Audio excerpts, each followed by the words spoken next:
Welcome to Sunshine Cathedral's Queer God Squad. It's Wednesday, August 6th, 2025. I am Bishop Darrell Watkins, the Senior Minister of the Sunshine Cathedral.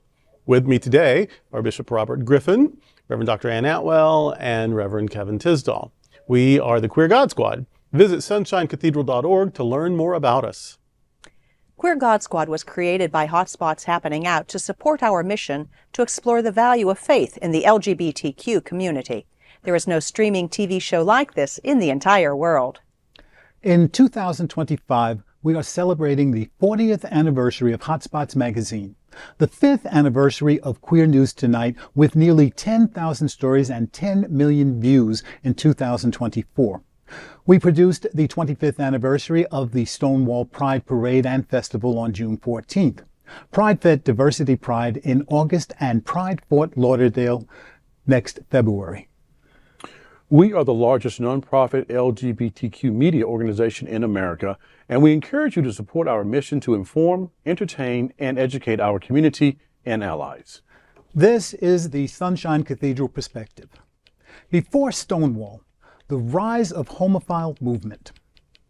The Homophile Movement emerged globally after World War II, primarily from the 1950s to the late 1960s, laying crucial groundwork for the LGBTQ plus rights movement.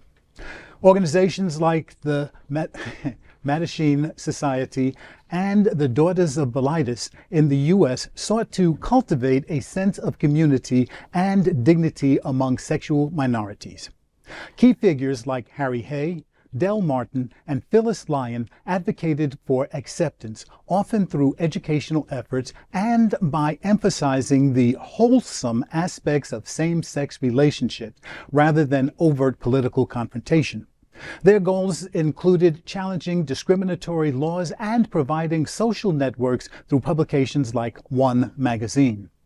While some early groups adopted cautious approaches to gain mainstream acceptance, others, like Frank Kameny's Mattachine, we laugh around the table, Mattachine Society, pushed for more radical visibility through pickets and sit-ins in the mid-1960s. The movement's efforts, though often understated, compared to post-Stonewall activism, fostered a collective identity and established the foundational organizations that paved the way for the broader gay liberation movement.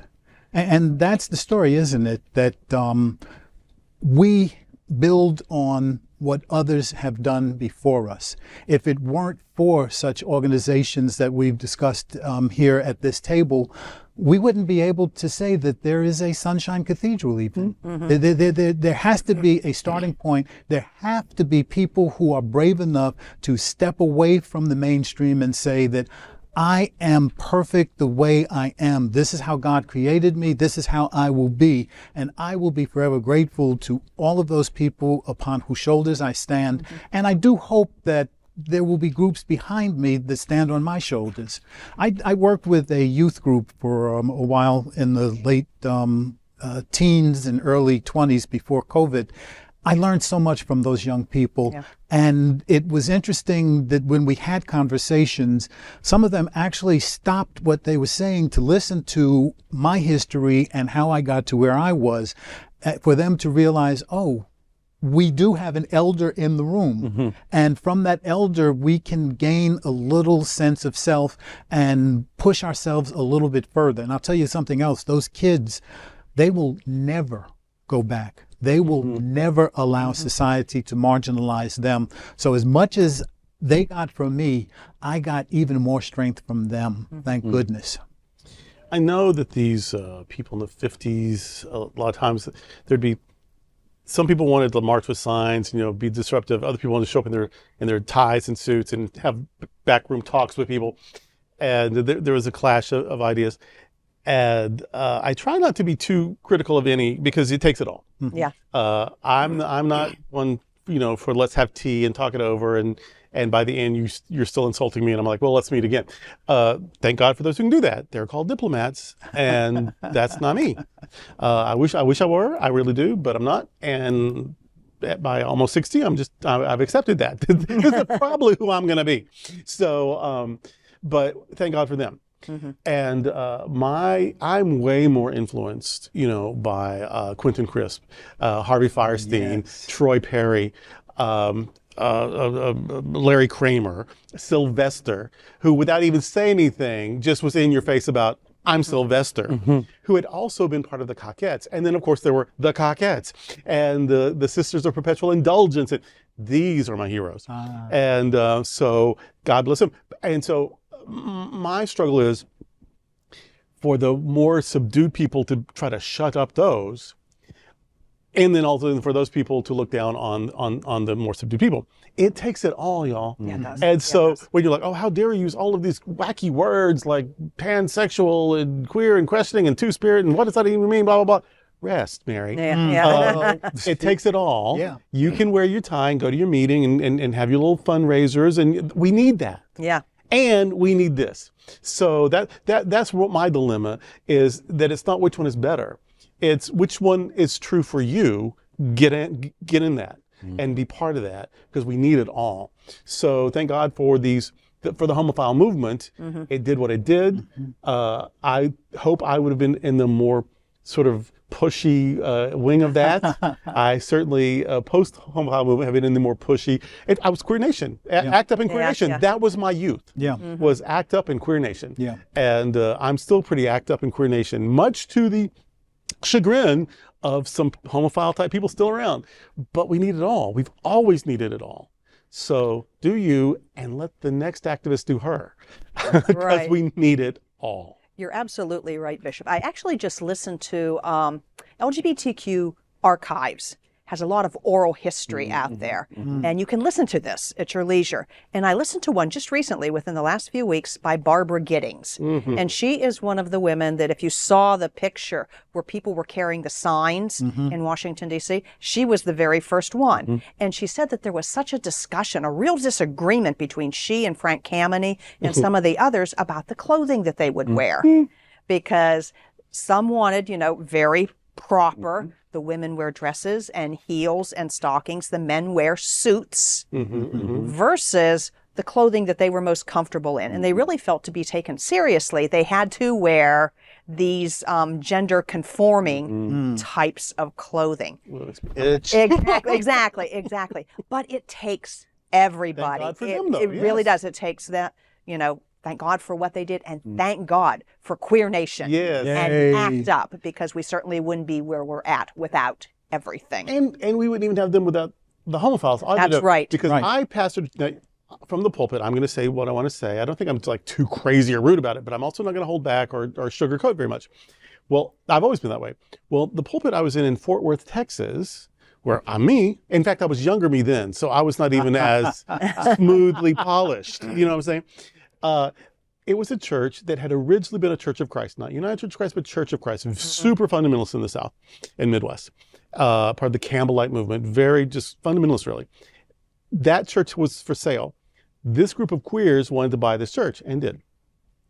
And somehow, I don't know why, the realtor or the bank, somehow, before they got the loan, they wanted to show up. I've never even heard of anything like this before, but they needed to come to the worship service, not to see what their theology was like, but just to see what the people were like. I guess maybe they got wind that this was a weird kind of, these people, these fags and dykes, dressed like straight people, and they coupled up, a man, woman, like they were couples. Oh my gosh. Got away with it, got the loan. And so because they did what they did, I could do what I did in the same place. Yep. Wow. It takes it all, y'all. Wow. So whoever, and that is a sacrifice of soul that I don't know that I could have made. So, but they did. Wow. And because they did, I got to do what I do. That's so an amazing story. It's everybody. It really is. Oh my It's everything. Bless everyone who's doing what they can. Amen. That's good. Well, I didn't say anything yet. You look like you had something else. No, I was just thinking about when we were in New Jersey and we were looking to rent space in a church. I forgot what kind of church it was. It was traditionally a more liberal church, but that one didn't live up to the name. What was most interesting was that we had met the pastor and she was down with us, ready to lease us the space. And then the rest of the congregation found out about it. Now, they had about 20 people that regularly went to church. The people there, they were down with it. They were down with it. But they never scrubbed their rolls. Exactly. They had people all over the country. Exactly. Who they came flew in for the meeting. And to the meeting and said, oh, no, we can't lease to those people. People who hadn't given money to that church in decades spent money on a plane ticket to get there and vote. Yeah. Because it's a congregational kind of thing where you had to vote on everything. And they voted for us not to be able to rent the space. That's the kind people of fight who themselves have never used the space. The kind of fight that we have gone through time. Yeah. And I think if I had to recommend one movie for any of this, it would be Stonewall. The original Stonewall. Not Stonewall 2, but there's a video out there called Stonewall.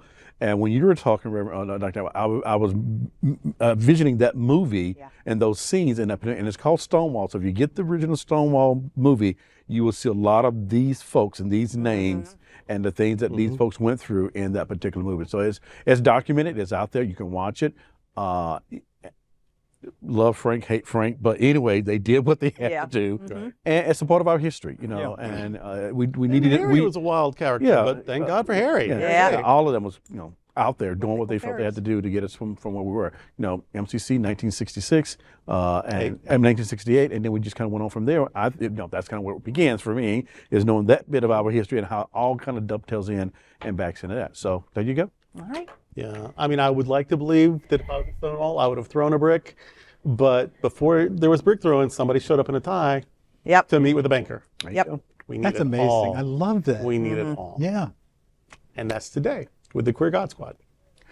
Before we go, I want to invite you to like and share this episode on your social media. And I also welcome you to find Sunshine Cathedral on Facebook or Instagram.